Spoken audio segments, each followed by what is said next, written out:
Hello, ladies and gentlemen, and welcome to Command List. Playing on the left-hand side of the screen is me, Raging Demon, and today, playing on the right-hand side of the screen is Richard Jago. Greetings. All right, mate? Yes, I'm good. How are you doing this fine evening stroke morning? Yeah, well, we got it both covered. Good morning, everyone. Richard can say good evening, but it's, 6 in the morning here? 11 in the evening over here. So, yeah, the opposite ends of the day for each of us. The joys of living in the most isolated city on the planet. So, which it literally is. Fun factoid, like it. Yeah. But, that's the way. Do you know what's funny is it's the in-laws and relatives in Canada is always basically the same time, just nighttime all the time, all year round.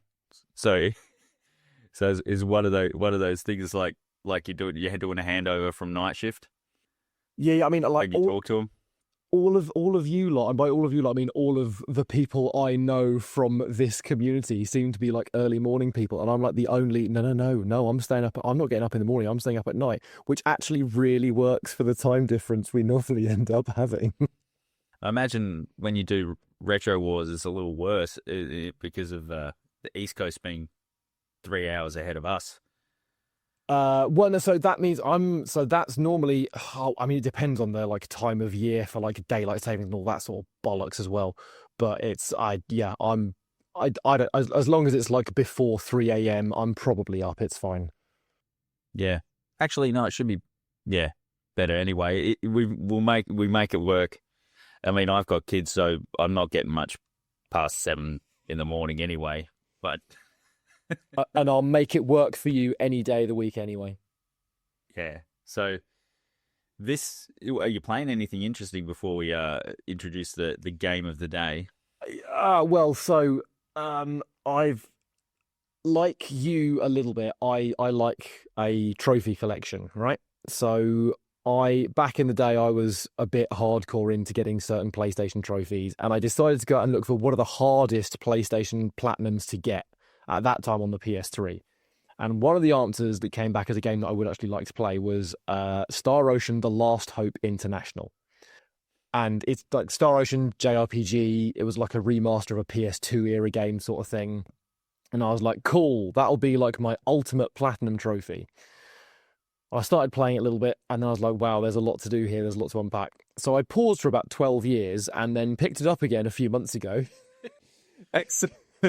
So I'm finally trying to make my way through this, and it started out as a really nice like sci-fi space opera sort of thing, and now there's a cat girl and all of the other like standard JRPG bullshit that I'm just like, I do like JRPGs, but do we have to have a literal half cat half girl in this anyway?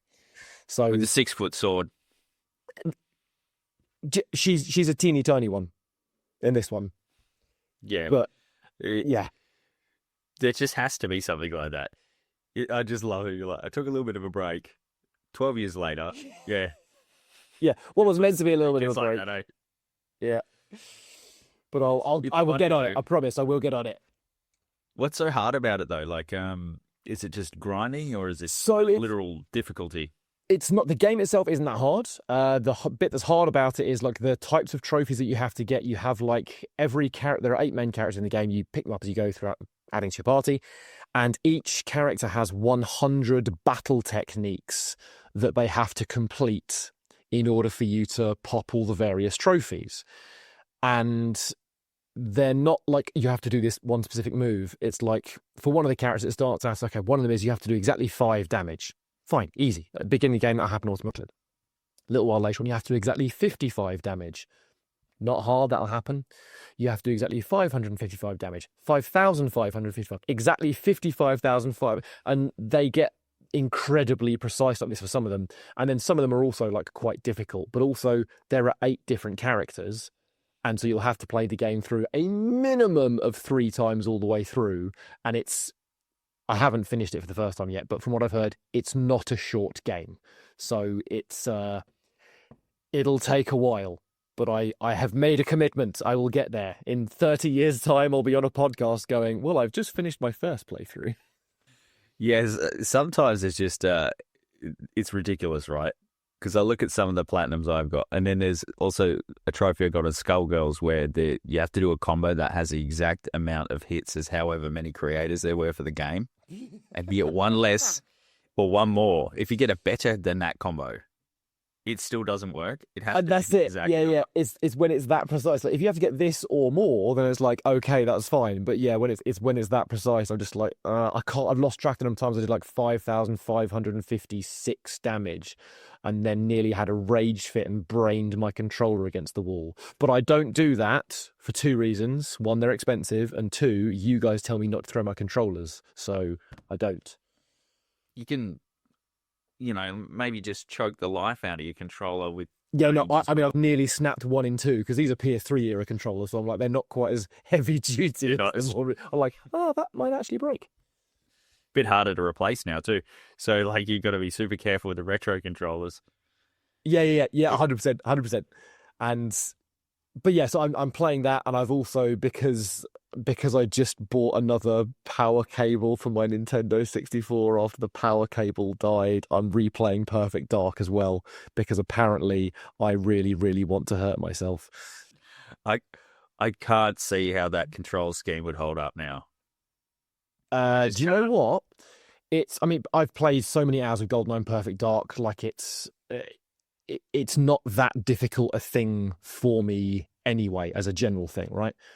But I was really struggling with it until I realized that I was using like a 3:4 ratio, what was designed for a 3:4 ratio screen in like 16 a 4:3 into a 16:9 ratio screen. And when I actually set the setting to 16:9, suddenly everything was much smoother with how the analog stick. Obviously there's still only one analog stick, so anyone born, I don't know, within the last 20 years will just have a seizure if they even look at the controller, let alone try and grab hold of the thing.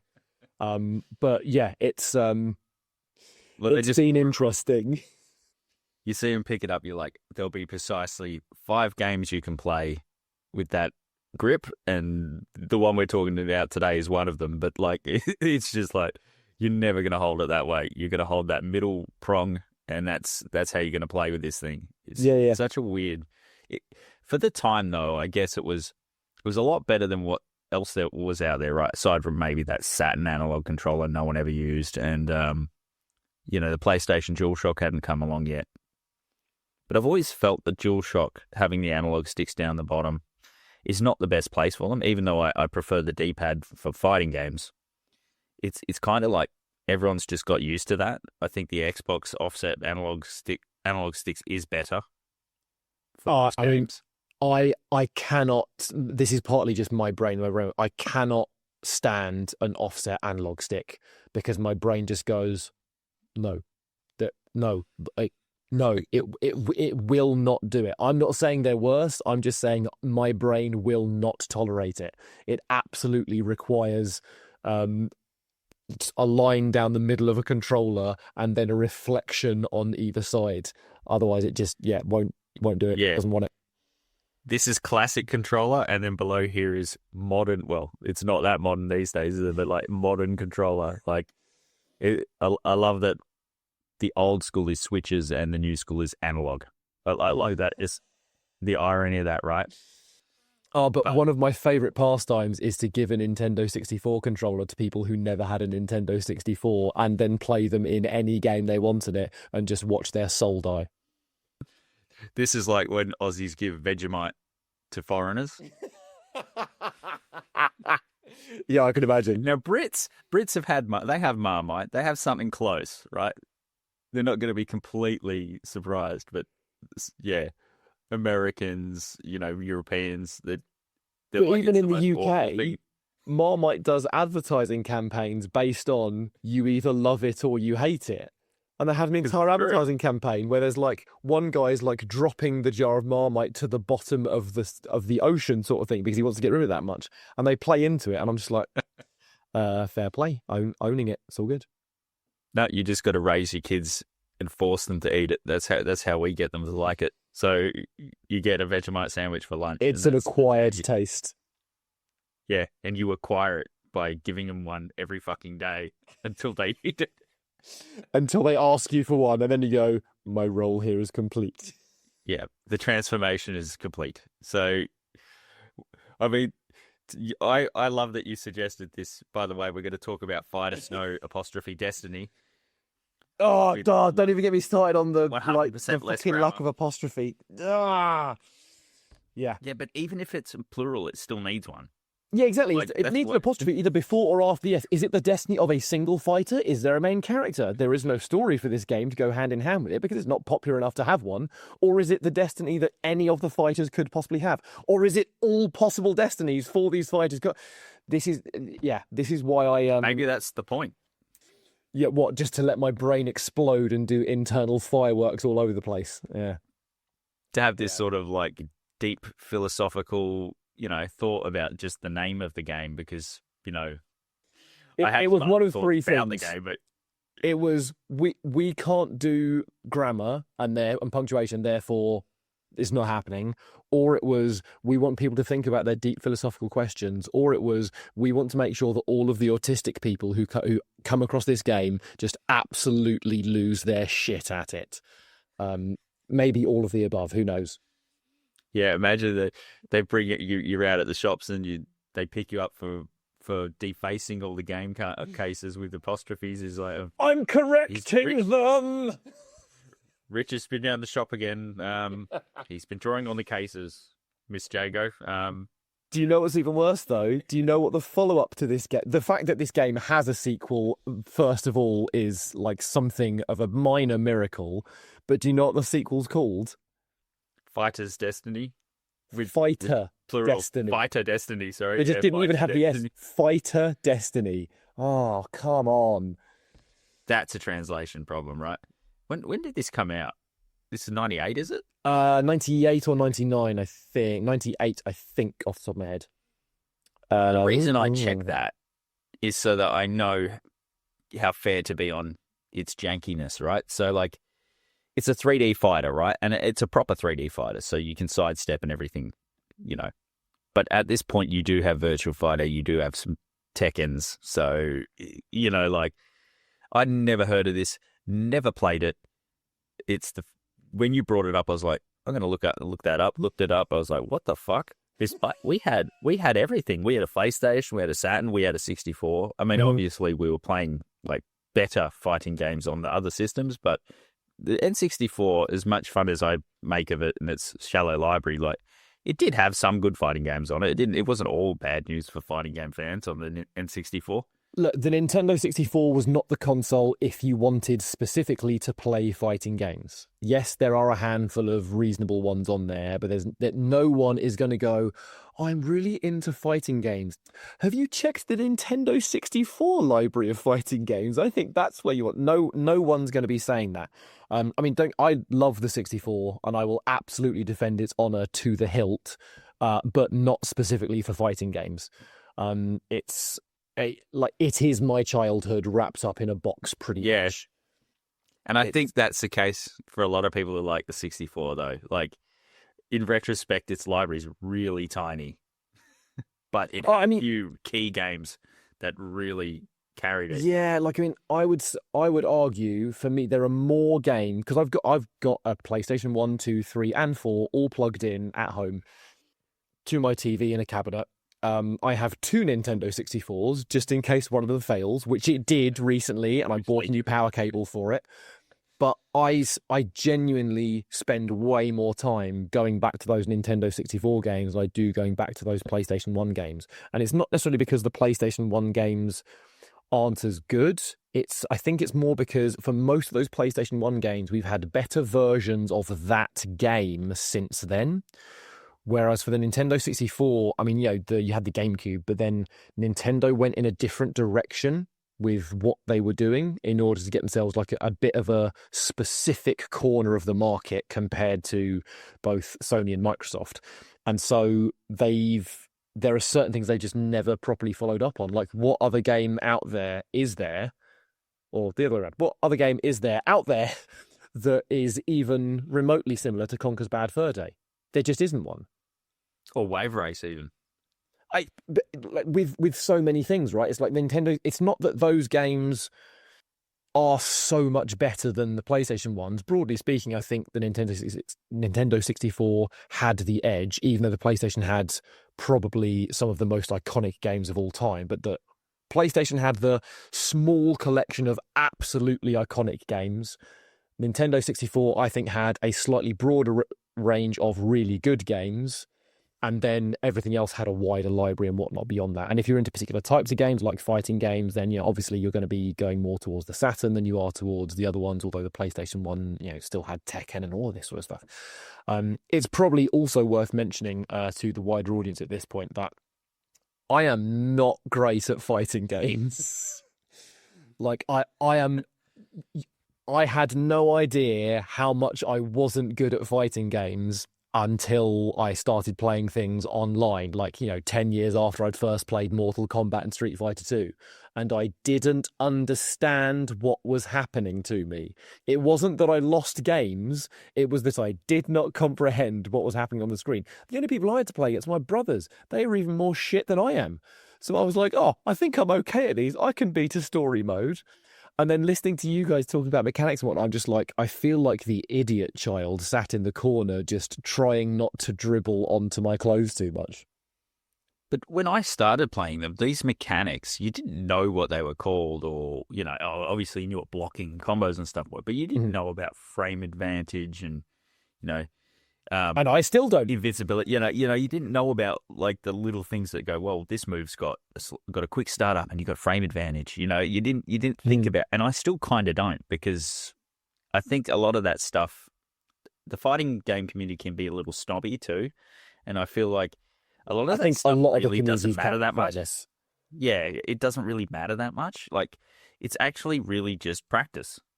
And practice against good people. And when you're playing against your brothers at home, like I was the same. I was like, I got to the point where I was the best in my house, and I was like, fuck yeah, I'm good. And then you go to the arcade and get fucking stomped.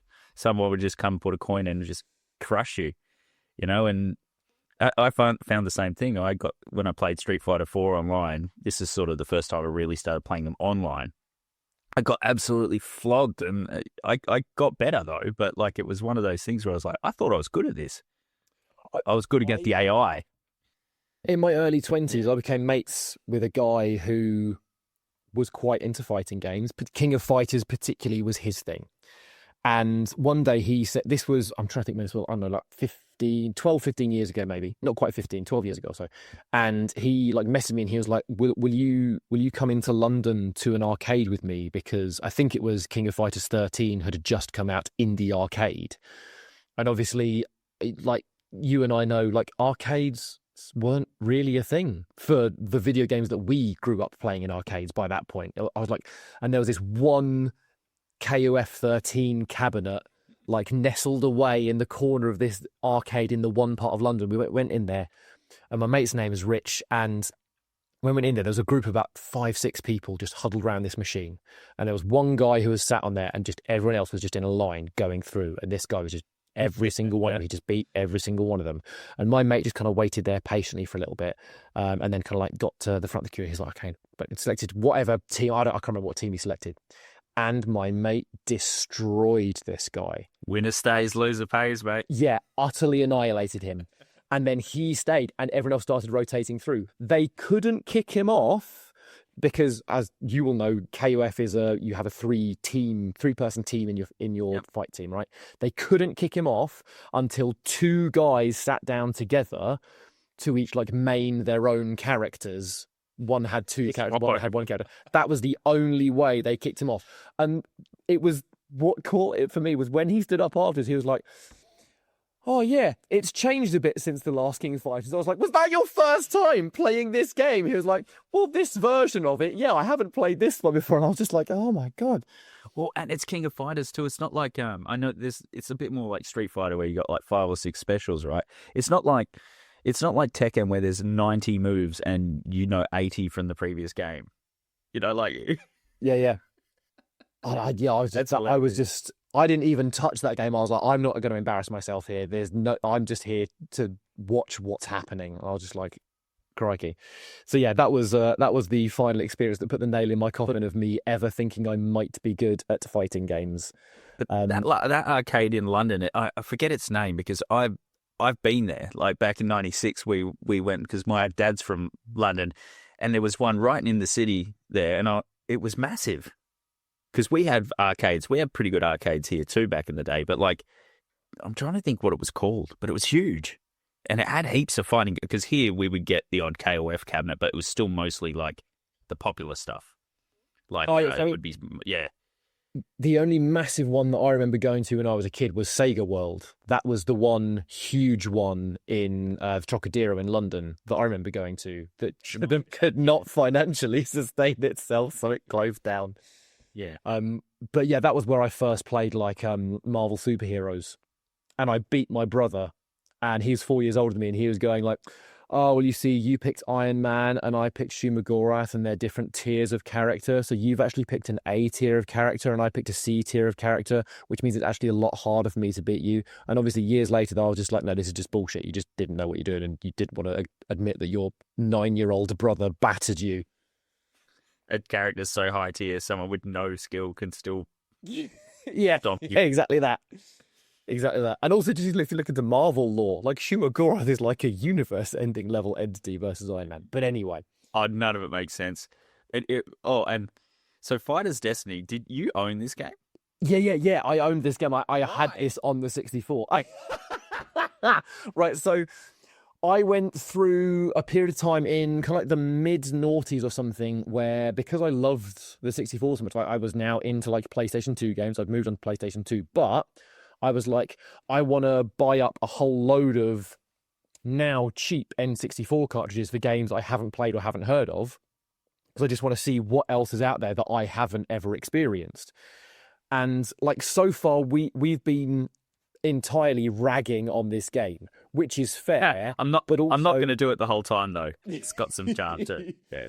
The thing is, right, there's one in particular, such a maybe not completely unique, but I can't think of another game that's done it the same way, a really interesting point scoring system in this game that I think is absolutely deserving of being continued in other games. I think it's a much more interesting thing to have rather than everything being the standard. You have a health bar, when it reaches 0, you're done sort of thing. But so many other parts about this game, the characters, for the most part, certainly are not original. You've even got Ryuji as the kind of standard Ryu. Ninja. Or... Yeah. So he does have a name. I looked it up. He does have a name. It's Ryu I lost. Hayabusa. Yeah, absolutely should be. His name is K's. That's the ninja's name. It's K's. Kage. But like, none of these characters were, with the exception of like one or two and maybe the like hidden or secret characters, none of these characters are like unique characters. And what is even worse about it is that when you go over the character select screen, you get like a little animation of them like bending down on one leg and stretching out.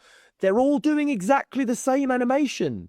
It feeds itself straight into, we have just copy pasted as much as we possibly can. So even though this character looks bigger than this one, they're actually basically the same size. Whether the hitbox is the same or not, I can't remember, but they go through the same like intro animations when you're selecting each character. And it's just like, oh yeah, here's a really, really American guy. Here's a really, really built black guy. Here's a Chinese woman. And that's the identity of the characters. Like, it doesn't get much further than that in terms of introducing you to any personality or anything else like that. And the game got absolutely panned because of this, and rightfully so. Well, but then character development in fighting games is the most important thing there is. And they've just gone, all right, what does Street Fighter have? It has a Chinese, has a Chinese character, Like, not forgetting that, yes, it has that Tekken, Street Fighter, they all do these things. Yeah. Give them some personality too. Exactly that. And they don't have any personality. Like, the only character that really has personality, in my opinion, is Joker. Maybe a little bit for Master, but even though they couldn't even bother giving him a name, they just go Master. That's gonna work. So they really fell at the first hurdle in terms of giving them personality, there being any actual story other than there will be a sequence of fights and then they'll be over, and you might have unlocked a new thing. Like, even in the original Mortal Kombat, you understand that, like, there is the bad guy, is you've got this sorcerer and you've got this, like, really big henchman before that, and these are the boss characters. Like, you have an extra character at the end of the standard story mode. Sorry, I'm doing something to the camera. I'm doing inverted commas to the camera, like you lot can fucking see it. This game doesn't know how to use things like that. But you've just got no story or anything for these people. You just have a character who you then unlock, and that's it. And I do love that you have characters to unlock in this game. I really miss more of the days, just across all types of games, of if you play and work at the game, you get more content from the game. Versus nowadays, it's like, if you play... Oh, no, sorry. If you pay, we'll give you more stuff for the game. And I'm like, that's fine. I don't mind there being a business model to it, but I also want there to be things that are from the hard work and the playing of it. Yeah, but what they do now, a lot of them, is the character will already be in the game, and you still have to pay for them. This is like what Mortal Kombat 1 did. And yeah, like disc-locked content. Why is it dead? It's because you have Quan Chi on the game, in the story mode, not playable, right? He's clearly finished, right? Like, what the fuck? Like, why should I have to pay for this character later? It's not like they created him after the game came out, and then which I understand these things cost money, but yeah, you're right. It's just shit. This game has some hard unlocks though. Like, yeah, you get the first one for being in the story mode, and you get the fucking Swiss weirdo guy. Girl. Oh, Borrow's like my favorite character. But I think it's a girl because it's Borrow, and whenever you see that, you're like, it's hard to tell because spoiler, the graphics aren't exactly like, market leading for the time, but like, yeah, you're not risking any cami situations in this game. Nah, but the point system is really cool, and it does remind me of some insta-cool kind of stuff with the special move or the knockdowns, right? Because like in Bushido Blade, for example, that's a game where one hit can just fucking kill them, right? But there's more to it than this.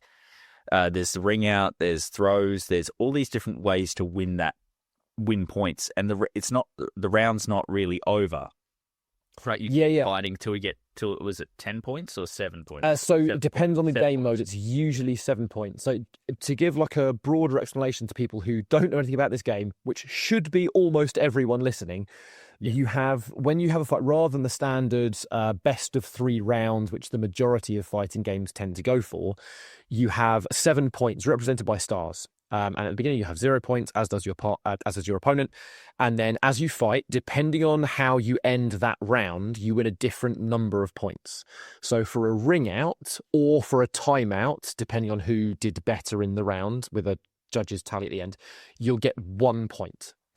If you land a throw, and throws are very easy to do in this game, every character has the same typical throw input, and then they all have some variations that can be a little bit different.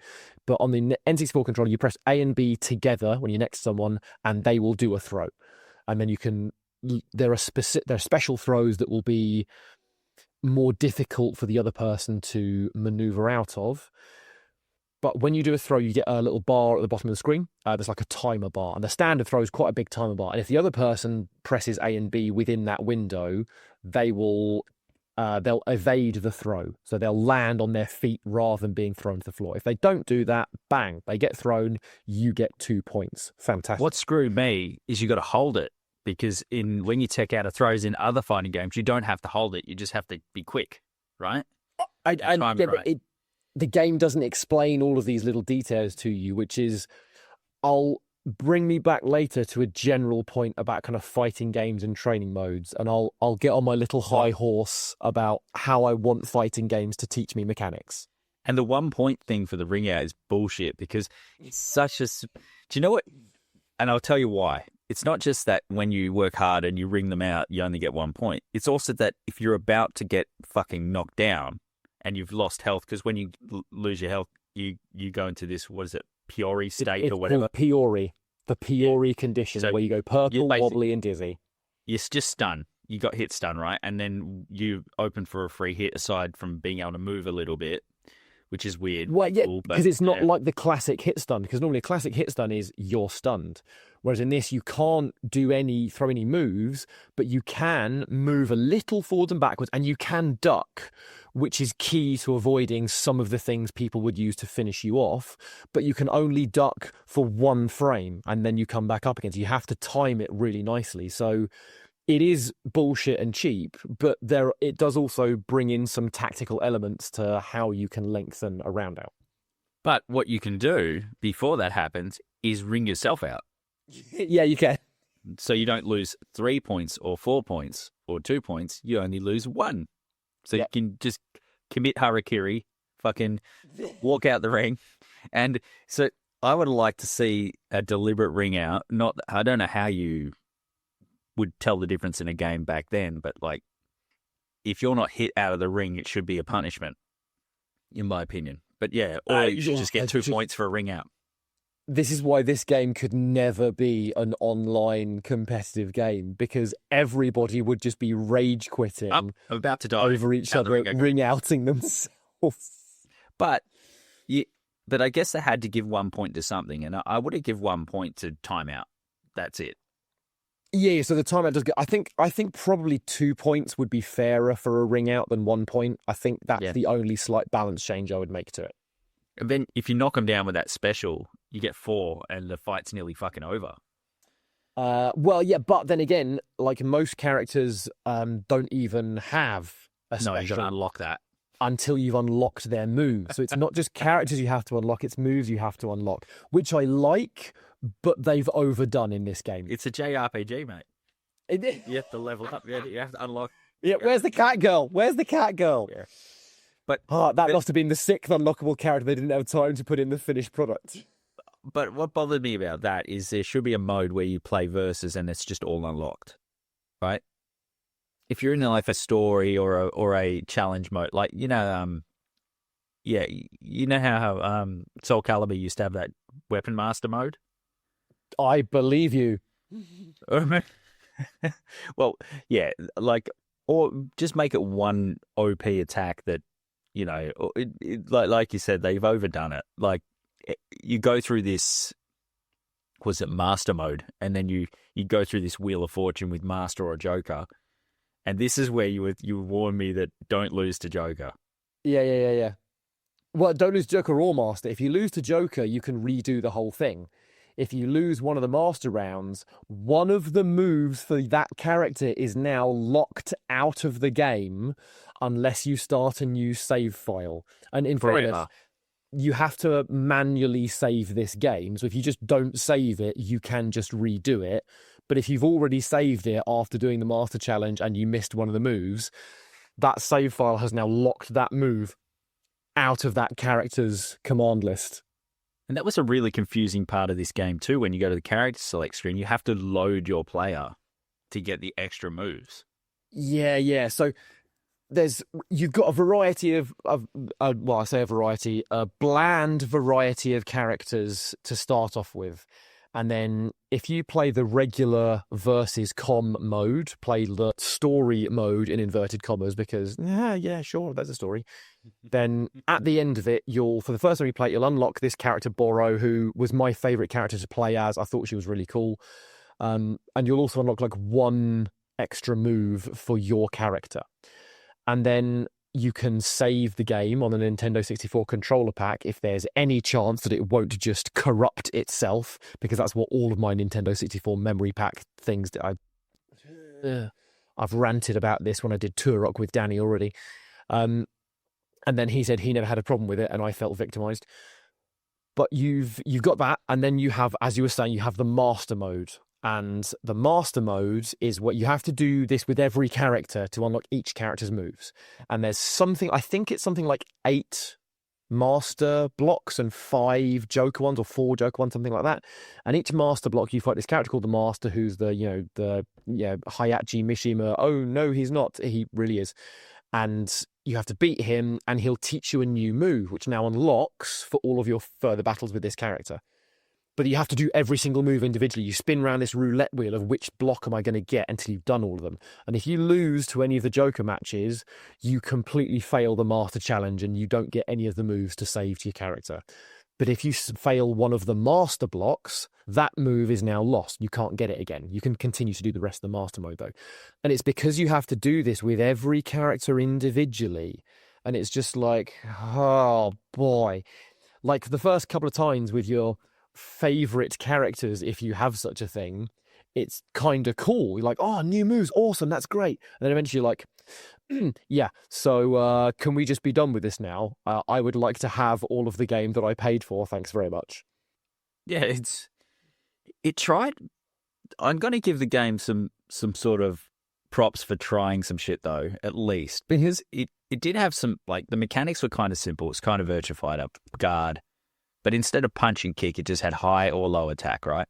Mm-hmm. And there was a button for sidestepping and that sort of thing as well, which was, you hold it and you move, which they've started to implement that into a lot of games as a shortcut for dashing and running and stuff like that. So, and the point system where it's like point karate, there's a lot of innovation here, and that master mode's pretty cool, but they're not the first to do something like that, but it's still pretty cool. And I'd rather see a game try stuff like this and bollocks it than not try it at all.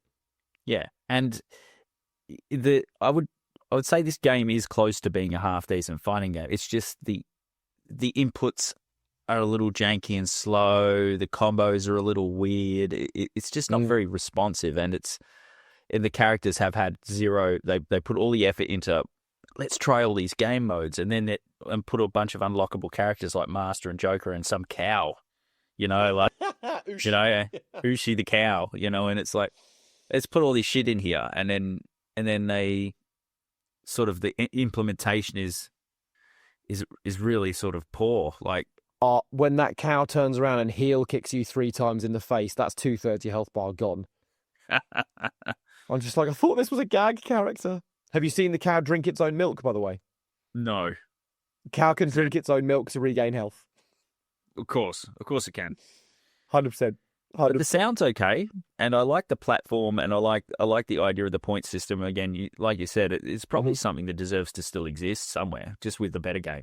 But like, I think this game hits or it misses. There's very little that's in between on this game. I think the music is a little bit simple but solid. I really like the music. I think that what they're doing with the point system is, I really, really enjoyed that. And just to kind of go back to and finish off one of the points we were both making earlier on, within the game each character has moves that are called knockdown moves. And basically the idea of a knockdown move is your character will generate a larger movement and there'll be a blue glow about whatever part of their body they're about to impact with. And if that connects without being blocked or interrupted or countered, then that's an instant 3-point knockdown. You've got your 3 points. And what I really like about it is it's a really good way of helping to speed up some of the fights. If you're on one of the longer game modes, that option's available to you.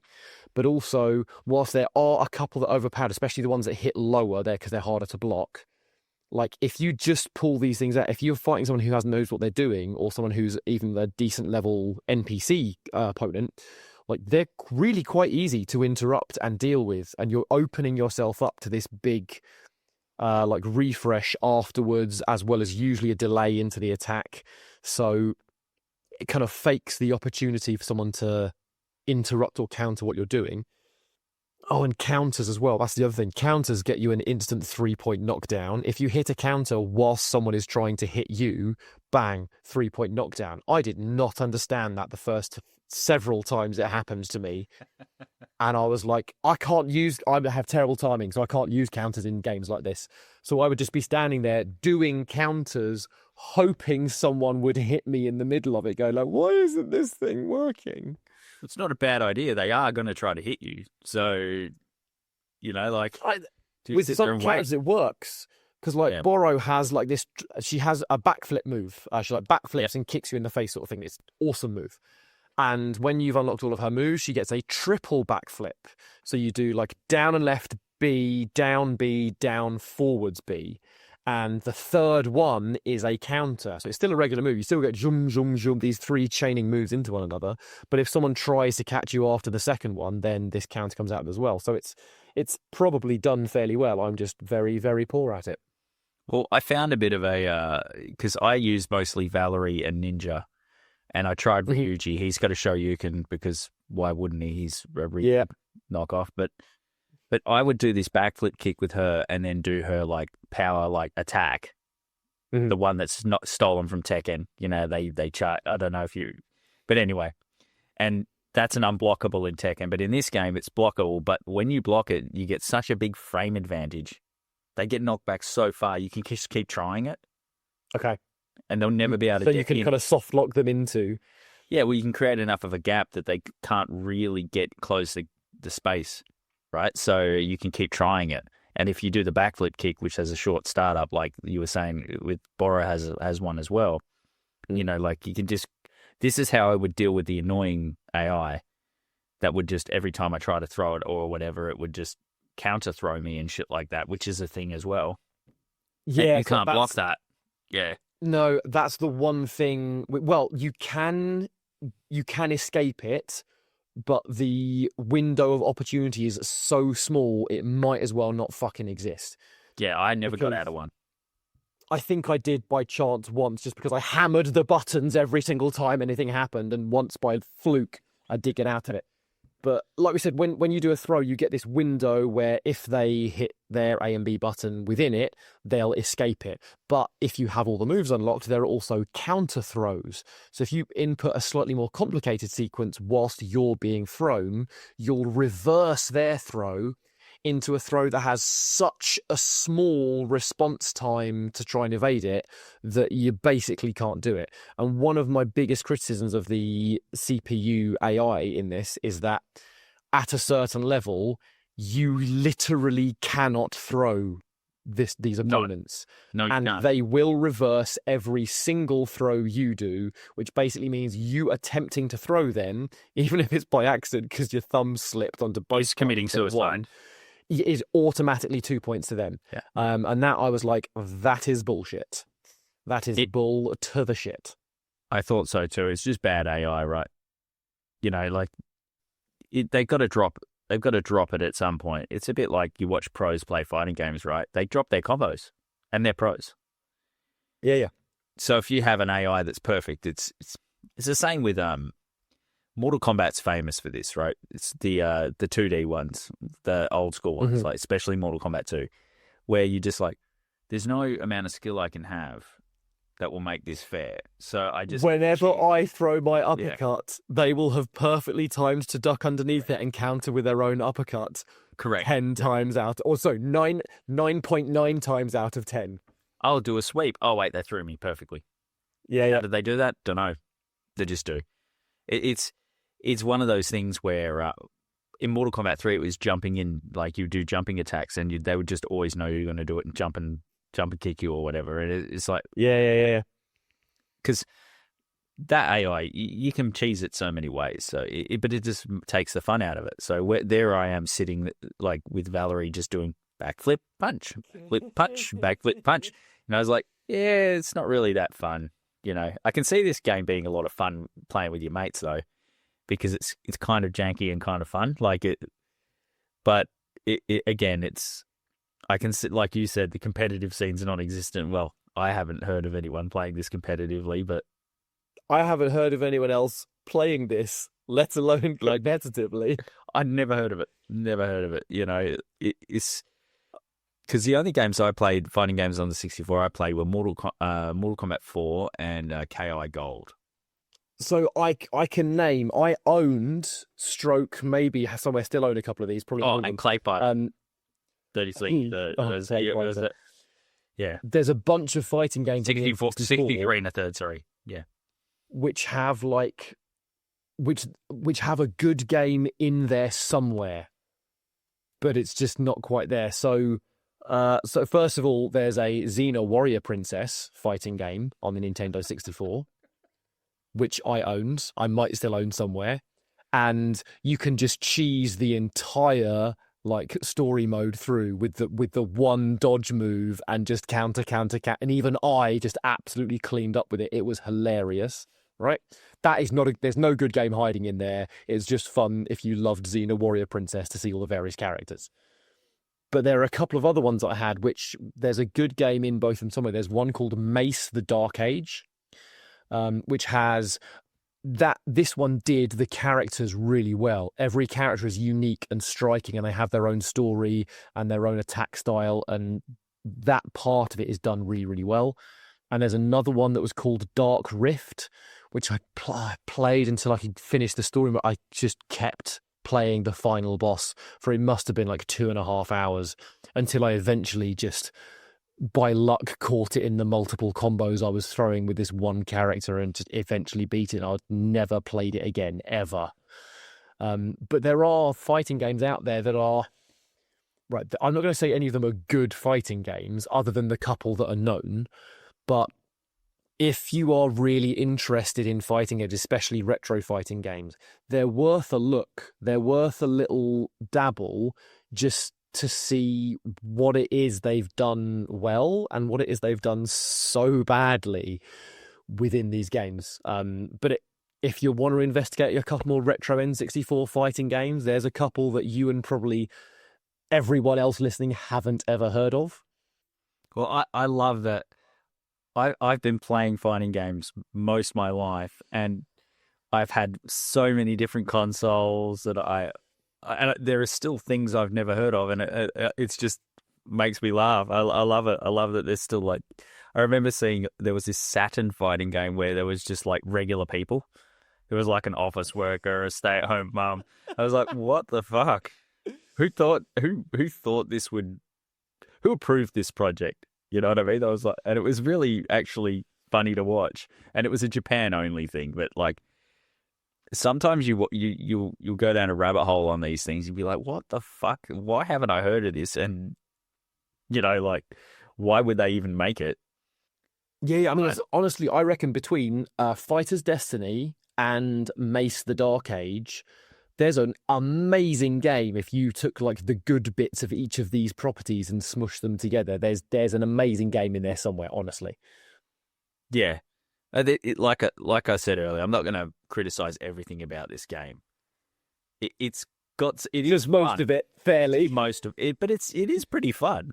Like I was playing it on the Steam Deck, and I just found myself just sitting there going, "Yeah, it's actually pretty fun." Like it's sure would I think it's really fun, but for a short amount of time. It doesn't have enough to continue that, and that's probably one of the biggest actual problems with it. Beyond the can we get over how generic the characters are. And I found myself once I'd gone through the command list and mastered the biggest combo on the command list, and then I was like, I don't really want to learn more. Did you do Ninja's Master Mode? Oh no, he's got with more, Ninja's Master Mode. His biggest combo gets even bigger. They add on to that combination, and that was the only. It's the longest combination in the game, and that was the only really long combination that I did spend enough time to go right. I am going to learn every god. I don't think I ever pulled off the whole combination effectively against an opponent. I pulled off bits of it effectively, but then they'd move out of range of the rest. And they can block, which makes it kind of not a very good combo if they got to. Yeah, because it doesn't lock them into the combo, which is like, what's the point of it being this long if it doesn't lock them in? No, because the combo in its full form doesn't work because they can just block. I think the longer version of it ends up when there's like a counterpart way through, so at least there's another thing it can do. But even then, you get so far into it, it's not. It's a nice idea, and it just doesn't really work. Nah. So much like the memory card in the N64 controller, I mean. We never even bothered with memory cards with our N64. The games that needed memory had it in the cartridge, right? The only game that I did through that I absolutely needed it for and did play the whole game through was Shadow Man. That was the one game that was a cracking game that I did play through, because you have to load saves from the memory card. Otherwise, you're starting from level 1 every single time. Turok was the one that we just didn't bother with the memory card. We had a cheat that unlocked all the levels, so we just experienced the majority of the game by level hopping rather than by playing all the way through it. Yeah, and that's a really hard game. You'd totally need a memory card. Yeah, no, exactly that. And I'd never completed that game conventionally until I played. There's a PlayStation 3 remaster by Night Dive Studios, who've also done Shadow Man, and I played that because when I covered it for Danny, I was like, oh yeah, I'm going to do this PS3 version. I'm not doing the original version. I'll die. And yeah, it's so much better. And having 2 analog sticks for Turok, oh god, like I can use a Nintendo 64 controller no problem. Turok is the one game where it just doesn't work. Well, there's some wrestling games on the N64 where the save feature didn't work properly in the cartridge and it got recalled. But like, what makes me laugh is Nintendo were that company that brought the quality back, right? And Atari let the quality and the standard just fucking tank, and then Nintendo's come in and said, no, we're going to make sure all games are actually functional and full games. And then the N64, you can just list off all the hardware problems it had. Wasn't it Donkey Kong that had like a memory leak, and the only way to fix it was to have the expansion pack? Like, it doesn't even need the expansion pack. It was because it gets in this big memory leak and it loops and it locks up the game without it. I don't think I've played that game without an expansion pack. Well, once we got one for Perfect Dark, it was just... Yeah. I mean, Perfect Dark needed it because there was more game and it wouldn't run well. It doesn't run at all, does it? Well, so Perfect Dark will run off the standard starter pack without an expansion pack, but you can't play the whole game on it. There are only certain game modes you can access without the expansion pack. Yeah, so you can't have bots and things like that. Yeah, something that I don't think you can play the regular missions. You can only do Combat Simulator, and there are probably some restrictions on number of bots or what have you, but I can't remember all of the restrictions there might be, because like a good little boy, I just got an expansion pack. Or, well, at the time, my brother probably got it, and then I just went, yeah, no, I'm playing. Well, it came with a lot of games too. I think it came with Donkey Kong and it came with Perfect Dark, did it not? I don't think it came with Perfect Dark. I think Donkey Kong was the game, if you bought it new, that it came with, because that was the original red-topped expansion pack. Yeah. Whereas we had a different funky one that like sits on top of the actual console. Maybe because it was a third-party one or whatever. Right? Yeah, well, the red one was the Nintendo one. We had it. I don't know how. That was definitely the official one. Yeah, I don't know how we got it, but we had. Well, Jim, he got the 64. I wasn't interested in the 64, but yeah, that was the one we were using when we were playing Perfect Dark and stuff. But I'm surprised about the N64 not having Street Fighter Alpha. I'm surprised about it not having. Well, it had Mortal Kombat Trilogy, but there's a lot of 2D fighters that would have worked great on the 64 and would have been better because of the loading times. Like King of Fighters, there's so many games I thought this would run almost arcade perfect, aside from maybe the music being a little questionable, but it was way more powerful than a Super Nintendo, and they got the Street Fighter Alpha 2 to run on a Super Nintendo. So, yeah, I was surprised by it. With magic, but... Yeah, and that loading, it's not loading, but that little delay at the start of a round, it's quite a big delay actually, but that delay at the start of the round, that some ROM hacker fixed that. He said it didn't even have to be there. He said actually you could get rid of that, and he got rid of it, put it on a cartridge, and said, yeah, you can. So was just rushed. Other than like Mortal Kombat 2, maybe a little bit of 3, and then Street Fighter 2, those were the only fighting games I played on consoles, right? Yeah. All the other fighting games that I played, from like Marvel Superheroes, X-Men Children of the Atom, X-Men versus Street Fighter, Marvel Superheroes versus Street Fighter, Marvel versus Capcom, all the Street Fighter Alpha series, I learned to play all of those on a PC with a keyboard. And that's one of the reasons why I just can't do these games with a controller, because my brain, I can do like quarter circle forwards, half circle forwards, a quarter circle back, 100% reliability on a keyboard. Dragon Punch, all right, not quite 100%, but 90 to 95% reliable on a keyboard. All this stuff, like quarter circles on a controller, I'm normally all right with, but Dragon Punch on a controller, I'm like 30, 40% able to get that shit out. And that's even without me timing when to do it and having the like fight Actually IQ to applying it. use it correctly. Yeah. Yeah, I know. I'm just like, no, this is just, can I do it? Not can I apply it? And yeah, my brain is now just forever locked into, I will use cursor keys for these moves, and that is it. We will not have any room in my brain for any other modes of control, thanks. I was like that with trying to do spinning pile drivers with Zangief on the controller when I was. Oh, I scaled up on that shit. I was like, got that. That's... I can do it if I jump first and the other opponent's not moving. And I was like, so I can't do it at all, that basically. Now, obviously, now I can do it, but like, it's so much easier on an arcade stick, for example. But like, I just, like you said, I can't even do the move, let alone use it in the right circumstances, right? You know, rely on it, because it's what makes me laugh about the Dragon Punch, and you can see this with a lot of people, casual fighting game fans, is it's your anti-air. But with your anti-air, you need it to be reliable.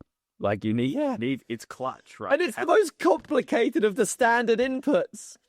And also, right, here's the last part of it for me, right? On a controller, the majority of the world is right-handed, yeah? Correct. Why the fuck is the complicated part of the input command defaulted to everyone's left hand? It's just the way On every bloody console controller. Why? I'd love to try it the other way around to see if I could do it. But I wouldn't be able to do it for shit because I'm terrible at these games. But if I was learning it from a kid, I might be able to. But you're kind of right. It's a bit I don't get it. Like, logically you're thinking about, okay, you're having directional controls to generate the overall movement, the character animation of what they're doing, and it ends with the punch or the kick thing. I'm like, fine, but just do it differently. Just let me mash a bunch of buttons with my right hand, which, look, I've played Mario Party old school, all right? We had a cycling glove so that we didn't get blisters on the palm of our hand with that shit. I can hammer away with my right hand. Oh, that lighting up the bulb for the boo on the bike. Yeah. Oh. Right, but I don't get it. I'm like, it's my opinion, and you can tell me whether you feel this is accurate or not, right? Fighting games are a smaller niche market than they might be if the moves were more accessible to more people. Agreed, right? And you can see that. And I'm not saying that they should be. All I'm saying is that if they want it to be a more popular thing, and some fighting games do it, like, you know, the Mortal Kombat inputs, broadly speaking, easier. Other than when you've got like the distances on the finishers that can be a little bit janky, the standard special moves, they're an easier input, so they're more accessible. And the whole point is that your Street Fighters, your Tekkens, your King of Fighters, it's about like the elite tier of fighting games. And that's wonderful. But also, you're going to lose market share if you don't have these things being more accessible to more people. And I think that's something, I think fighting games would be more popular than they have been if that were an option. Even if for like, and I know some games do this, but if it was a standard thing to go, you've got your beginner input mode and your advanced input mode, and you can play online with your beginner input mode for all of these games against other people using the same input mode. And then if the advanced guys want to really test themselves, they can play against someone who's decent, who's using beginner input mode. And that's like another level of challenge. But as standard, it'll be the same input mode sort of thing. I know there are games that do that, but it's not standardized. No, well, they do it in Street Fighter and KI, and there's a few other games. Tekken Tekken doesn't have it. They have that hit mode that's ruined the game. But they have... But Street Fighter, for example, they debuff you if you play modern controls, right? It's called modern, right? Mm-hmm. So you do less damage and you have access to less normal moves and stuff like that. So there's a trade-off that you can choose to make, which I think so far I found it pretty fair, right? It's hard to get it. It's hard to get it right, because if you spend your whole life learning how to do these to make your Dragon Punch 99%, right? Yeah. Some fucking punk can just press one button and do it. Like, you can understand why the fan base gets pissed off. There are a lot of games that started out simple and like, say, Mortal Kombat's inputs are simple. The fatalities, you don't need to do them to beat people, but to do the moves in Mortal Kombat is relatively easy. But then they have things like a block button, right? And a lot of people hate block buttons. And I think the reason they hate block buttons is because they're uncomfortable. Like, they're just not used to it. The block button makes blocking deliberate. And I like that because it means you have to think about defending as well. You can't just reactively hold back. And it means you can hold back while you're blocking, let go and walk backwards. Like, you can. So there's some benefits. But Mortal Kombat also have tight timing windows with, like, if you jump in, you can do an anti-air high punch. Now, that's got very specific timing. That takes a lot of skills. So a lot of the like comparisons with Street Fighter back in the day were like, oh, but it's easy and it's dumbed down. It's not. It's just different. Like, it's easy. It's like more accessible to do moves, but less accessible to do combos and to block and stuff like that, right? So there's some trade-offs. But I think they've always got it the wrong way around in that, like, Mortal Kombat as a franchise, because the rest of it is gained more towards easier inputs, be more accessible to a wider audience. That's the game that probably shouldn't have the block button, because that then makes it more complicated for those people to play. Yeah. And it's just interesting to me how it's almost like they were thinking, we want this to be more accessible, so let's do this. Or we don't think it's difficult enough, let's make it more difficult. I'm like, if you're trying to do both of these things at the same time, then you're not going to have the most successful version of what you want this thing to be. You just have to have an identity for your game and then pursue that. Like King of Fighters pursued, we're like the elite tier of beat 'em ups. We're about the people who are really we're about the people who are really into fighting games. We're not really here for the casuals, and that's their identity. And whether it is or isn't successful is another thing. But at least if you pick one, you have the opportunity to be successful at what it is you want to do. Yeah, and some of the more modern ones, like is it EX Fighting Layer? There's a few games like these Japanese anime fighters that Melty Blood, for example, is another one where they've made all the inputs much easier. Right, and then you see these ridiculously long combo strings and all the you got 10 fucking meters, it's just shit like that. And for me, it's like I like. Oh no, now I have resource management as well. Oh, I know. It's like I'm playing fucking Command and Conquer. No, Age of Empires, something where there's like fucking 3 or 4, wood and stone and And I'm like, there's a point where I go, look, I like combos, but if you can do a 50, 100 hit combo with no skill, I'm not interested. I'm just not. Like, I'm old fashioned in that way. Like, I like a lot of these games. They're fun, and the low barrier to entry is cool, but it kind of makes it's a bit like watching Dragon Ball Z. There's always there's always another Super Saiyan level, and it just goes really like, there's too much shit happening. There's too many things on the screen. There's too many meters. Like, just have 1 meter. Like, I don't, or have a guard meter and a block and an attack meter or something like that. Like, for me, sometimes I think I say this, and I'm a massive fan of Under Night and Birth, which has a lot of mechanics, but the mechanics all do different shit, right? And I feel like that's about the sweet spot for how advanced you can let it get. You can't let it get more advanced than that. Otherwise, it's like you said, it starts to feel like a fucking resource management game instead of a fighting game. But then, of course, as these specific franchises continue, obviously there's the simultaneous version of, we want things to develop, we want more, we want advancement on the previous game, and also simultaneously we want the same as the previous game. And sometimes games companies fuck it up massively, and it's obvious they were going to fuck up. And other times they're like, okay, we're going to go for this one. And they don't always, sometimes they get a great response and sometimes they don't get a good response. But there's a difference between an honest attempt to go, we're picking what we're going for, versus then just not seemingly having a clue what they're going for and just absolutely shitting the bed on it instead. And then everyone going like, we told you ahead of time, we told you during release, and we're telling you afterwards. How the fuck did you come up with this as what you thought the next version was going to be? And it's not just with fighting games; it happens across all sorts of different genres and whatnot. That's a common trap for video game companies to fall into. Like, everything has to have a parry now, right? So like, I'm playing Kid hard. Claire Obscure, right? And I like the parry system in that. I do. But if you can't do it, you're fucked. Right? So like, I really want to play Clair Obscur. I haven't Yeah. got the opportunity to play it yet.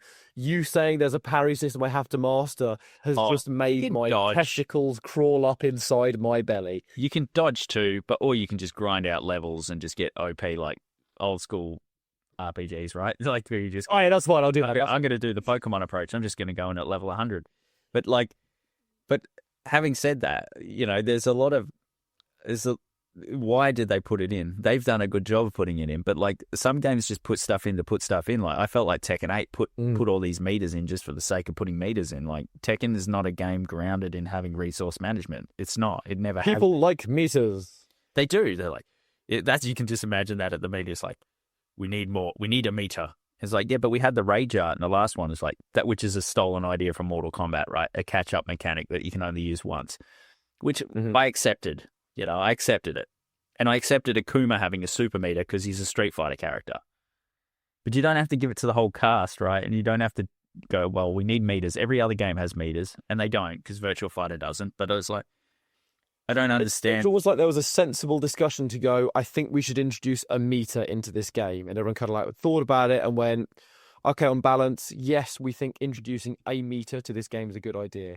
And then someone went, well, if a meter's a good idea, surely 5 must be an even better idea. Yeah. It's like, You know how moves are really hard to do? Yeah, well, let's have when you activate this mode, they're not.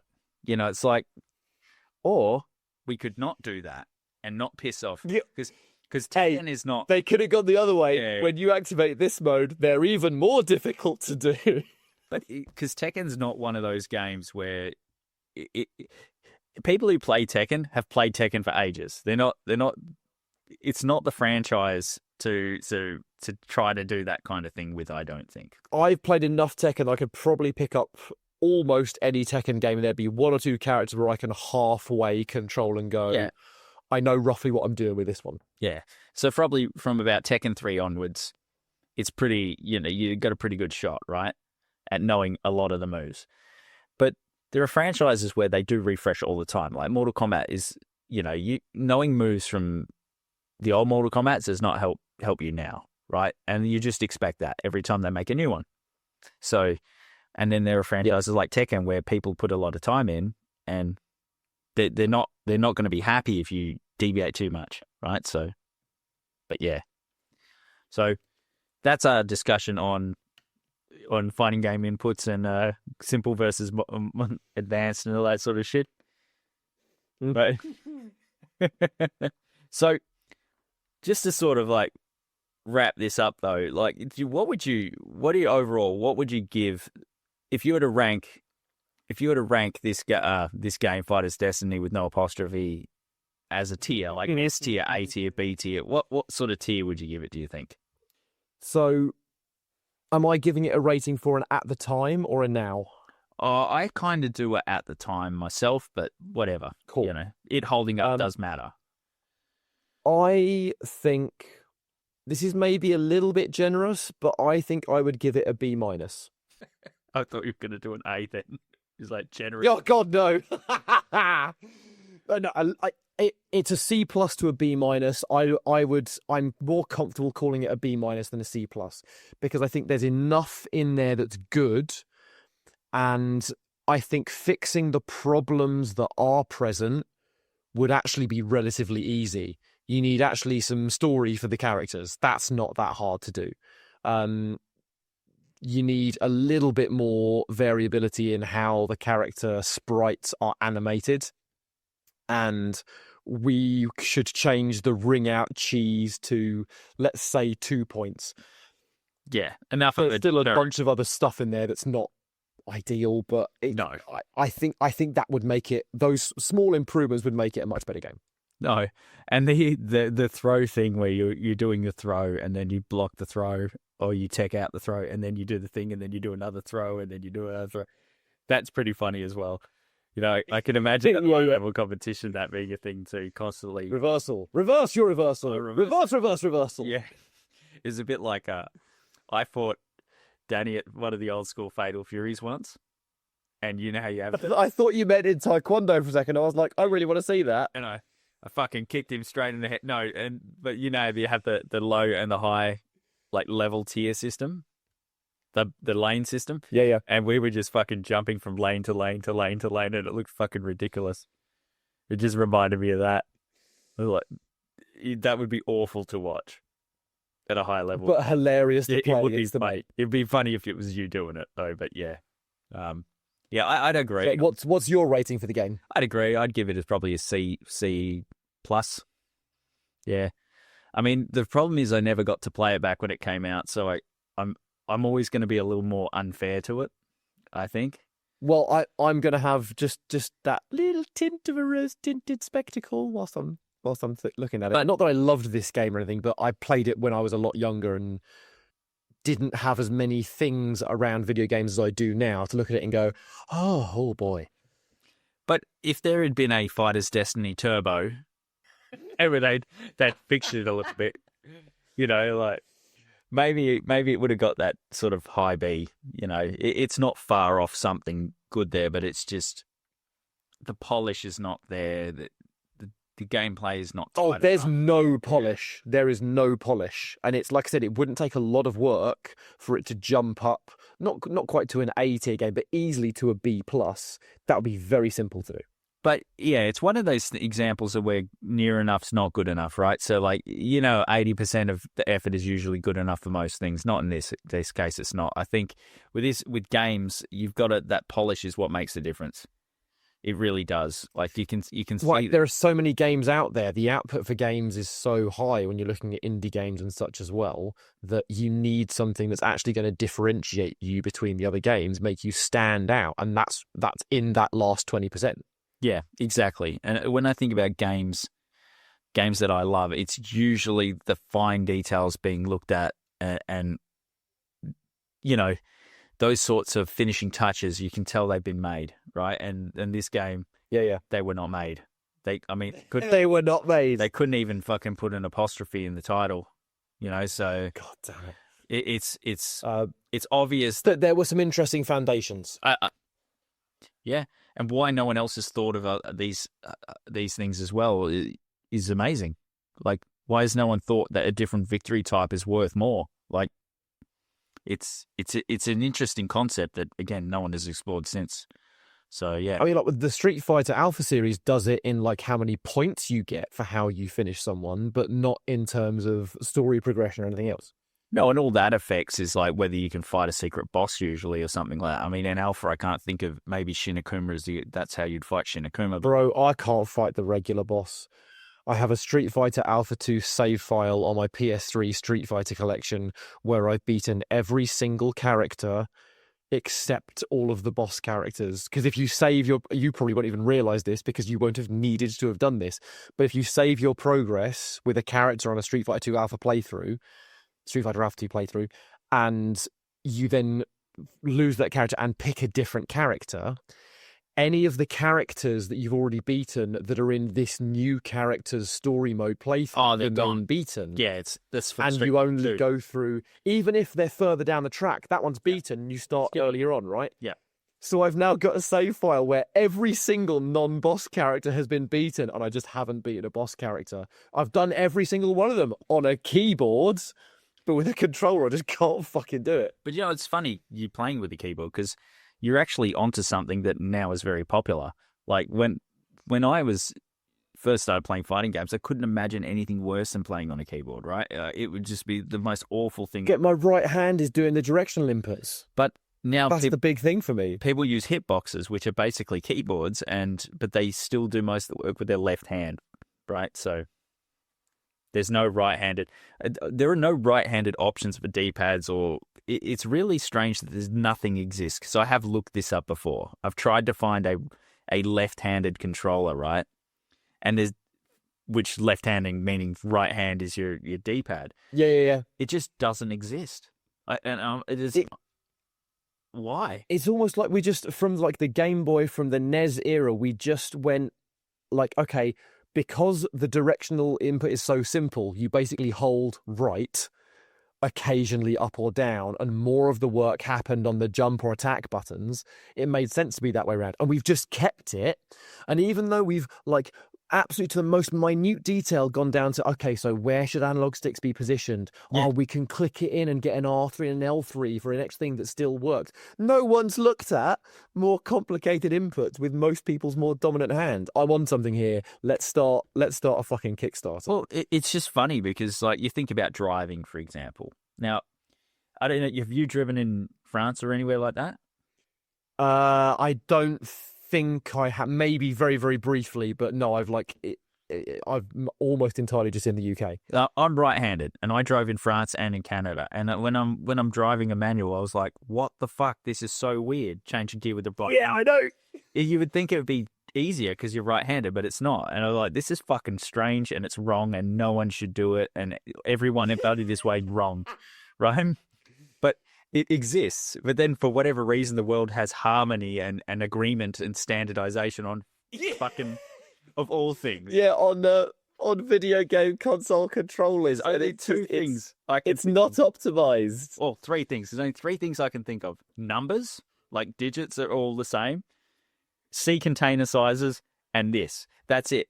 There's nothing else that the world agrees on. Even metric, which is a really good idea, is still not agreed on, right? Like, it Well, okay, so hang on. You've mentioned the metric thing, so I'll briefly say you're not really. metric as a You're metric as a system. Yeah, we're metric-ish in the UK. Metric as a system is infinitely superior to imperial as a system. But people who just got angry with me saying that don't understand what I mean when I use the word system. I don't mean that metric measurements for length are better than imperial measurements for length. Even though they are. No one gives a fuck. No, it's just whatever the fuck you grew up with. Yes. But as a system to connect length with temperature, with Volume, mass, weight. with energy, with all those things, metric is a system. Imperial fucking isn't. These things do not. There's one or two that connect to each other, but they don't connect overall. If you explain to an American that you've got like one, I think I'm right in saying it's A one liter is joule kilo. or 1 kilojoule of energy, Right? is the amount of energy it takes to heat 1 cubic centimeter of water by 1 degree centigrade. They're just like, what? Like, that's a system. That's what we mean by system. Well, they made it. Yeah. We actually went, crazy idea, I know, but let's plan this shit out in advance.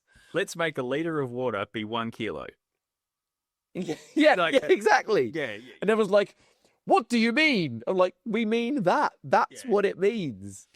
Yeah, whereas with the imperial system, 'cause I used to work in oil and gas, right? So all the piping sizes and everything is all fucking imperial because it's tradition or whatever, right? Yeah. And you just have to get your head around foot pounds and fucking inches to millimeters, and then we never use centimeters, but then the Europeans would use centimeters. We'd always use and if you're like, even within the metric world, there's still a little bit of like because Australia is full metric by law in the 60s, right? So we don't use feet and inches for fucking anything except maybe describing heights of people, right?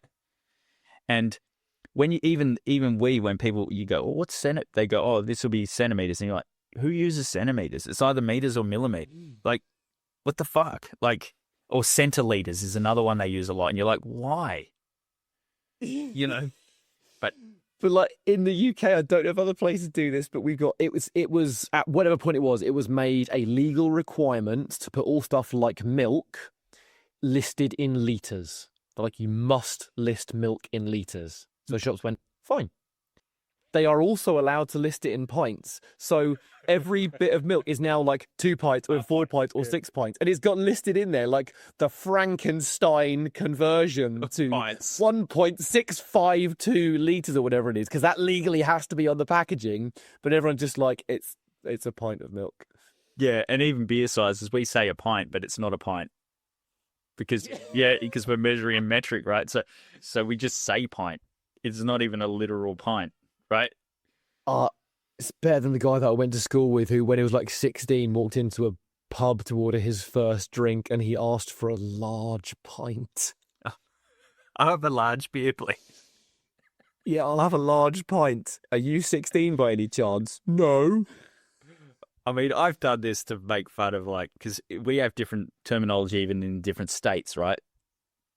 And so I went into a bar in Sydney and went, I'll have a pint of beer. And they go, you mean a schooner? I said, I will have your largest glass of beer, please.